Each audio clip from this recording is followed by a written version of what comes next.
When it comes to collaboration, again, oftentimes what we have to do is just remember to ask good questions. I know, George, you said one of the questions that you ask is, what's your second proposal? Yes. And did you have any other favorite questions that you would ask? What were some of those questions? Another favorite question of mine, about twice a year with my business heads, unit heads, I'll call them that, rephrased, meaning those operating within my business unit, was to ask them to rank their employees. That's a good one. From top to bottom. Mm-hmm. I want your best, I want your worst. You rank them. Met with high resistance the first time I suggested Now, that. why do you think they resisted that? Because they were concerned that they might be harming someone. And I think people basically do not want to hurt others.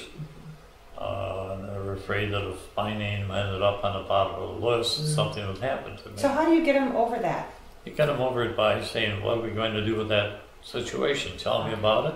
Is there something we can do to change it? So again, you focus them on problem solving, not that this isn't a threat to that person. We're doing it to help the person. Why are they on the back end of the list? And you come to a couple of conclusions. Because they need more assistance, or because they're not salvageable.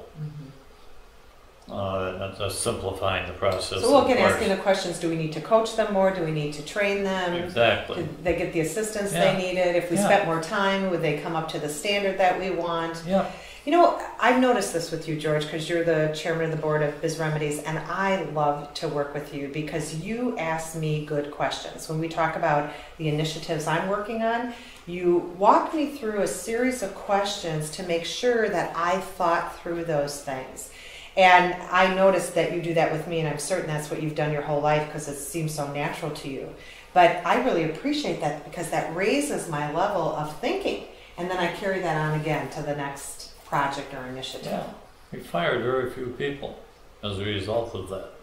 Fired very few. Some had to go because they just couldn't be. But that was rare. That was very rare. So you saw those people, you asked what do we need to do to get them to a higher level of performance, and then the leaders had a plan. Tell me why you rank them last. Tell me why you rank them last. What is it they don't do? And explain.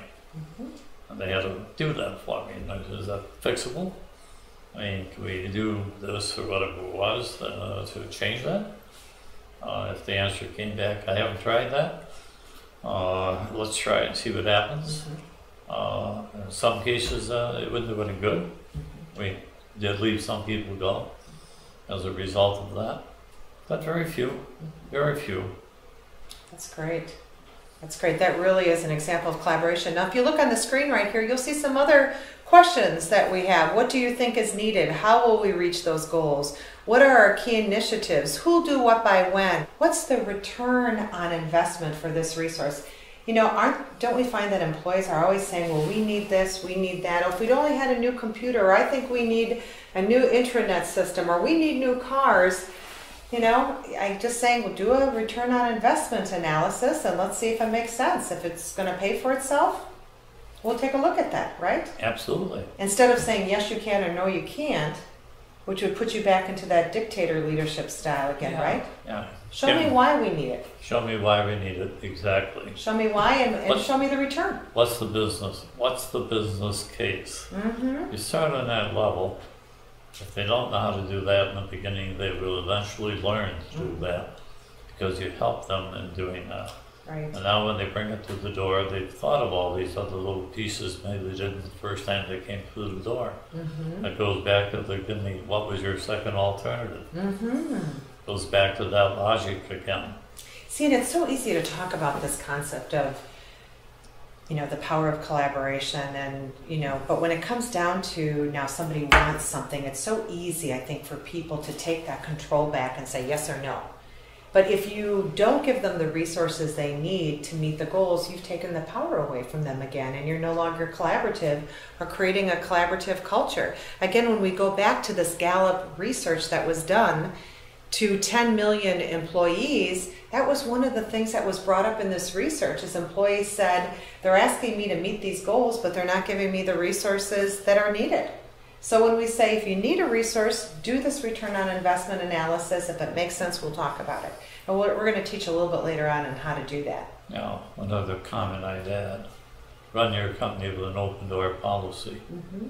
Run your company with an open door policy. Now explain that more. Does that mean you always have the door open? What does that mean? Doors exactly? open to anybody within inside the company. Mm-hmm. I mean, if they're on your team, they're a teammate, and they have the right to come through that door. So you never believed in the hierarchy thing? No, don't come to me, go talk to your boss? No. Yeah. If you're not making it with your boss, you can come to my door.